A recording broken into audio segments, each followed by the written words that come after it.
দেখেন এই যে কোরআনের মধ্যে লেখা আছে, এই যে দেখেন এই যে ওয়াইদা কুরিয়া আলাইহিমুল কুরআনু লা ইয়াসজুদুন, এখানে সাথে আবার দেওয়া আছে সেজদা, সাথে কি দেওয়া আছে সেজদা।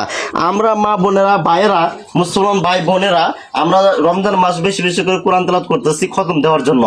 তো এই যে সেজদাগুলো পড়তেছে আমরা বুঝি না কিভাবে সেজদাগুলো দিতে হবে। দেখা যায় লজ্জায় শরমে হুজুরদের কাছে যাই না, জিজ্ঞাসা করি না, আলেমদের কাছে যাই না, লজ্জা লাগে শরম লাগে, তাই তাদের কাছে যাই না, জিজ্ঞাসা করি না।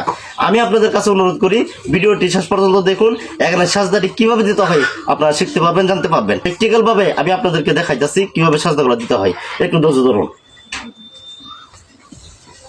এই যে আলহামদুলিল্লাহ, হ্যাঁ আমি তাড়াতাড়ি চেষ্টা করতেছি, আপনাদের সময় নষ্ট করবো না ইনশাল্লাহ। এই যে সোজা দাঁড়াইছি, এখানে আল্লাহু আকবার বলে শুধু সাজদা চলে যাবো, আর কিছু করতে পারে তাকবীর তাকবীর কোনো কিছু না। যেমন আল্লাহু আকবার সুবহানা রাব্বিল আলা সুবহানা রাব্বিল আলা সুবহানা রাব্বিল আলা, আল্লাহু আকবার, একটা হয়ে গেছে। আল্লাহু আকবার, যাইতে থাকবেন যাইতে থাকবেন যাইতে থাকবেন, এভাবে সদ্যটা দিলে আপনার সদ্যটা সাজদা হয়ে গেল। আল্লাহ তাআলা আমাদের সকলকে বোঝার তৌফিক দান করুন। আপনার কাছে অনুরোধ, যদি আপনি আমাদের ভিডিওটি দেখে একটা শিক্ষা অর্জন করতে পারেন তাহলে এটাই অনুরোধ অন্য মা বোনদের কাছে, সকলের কাছে আপনি ভিডিওটি শেয়ার করে দিবেন। ভালো থাকবেন, সুস্থ থাকবেন, দোয়া চাই। আসসালামু আলাইকুম ওয়া রাহমাতুল্লাহি ওয়া বারাকাতুহু।